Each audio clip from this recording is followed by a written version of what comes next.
பல வருஷங்களுக்கு முன்னாடி தினமும் தாத்தா கூட கோவிலுக்கு போன பேத்தி வழக்கமா தாத்தா சாமிக்கு பொறி வைக்கிறத கவனிச்சு எதுக்காக பொறி வைக்கிறீங்கன்னு தாத்தாட்ட கேட்டிருக்காங்க.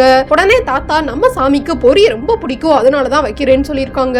அன்னைக்கு இருந்து பேத்தி கோவிலுக்கு போகும்போதெல்லாம் கோவிலை சுத்தம் பண்ணி வாசல் தொளிச்சு கோலம் போட்டுட்டு சாமிக்கு பொறி வச்சு வழிபடுறத வழக்கமா பின்பற்றி இருக்காங்க.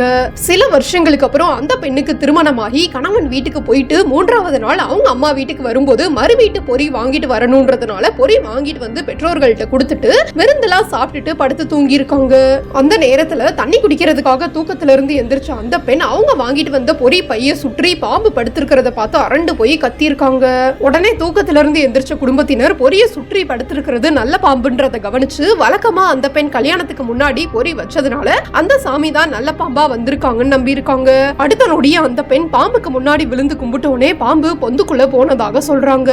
மறுநாள் காலையிலேயே அந்த பெண் வழக்கம் போல பொறி வாங்கி வச்சு சாமியை வழிபட்டதாகவும் பெற்றோர்கள் வீட்டுக்கு வரும்போதெல்லாம் சாமிக்கு பொறி வாங்கி வச்சு வழிபடுறதாகவும் சொல்றாங்க.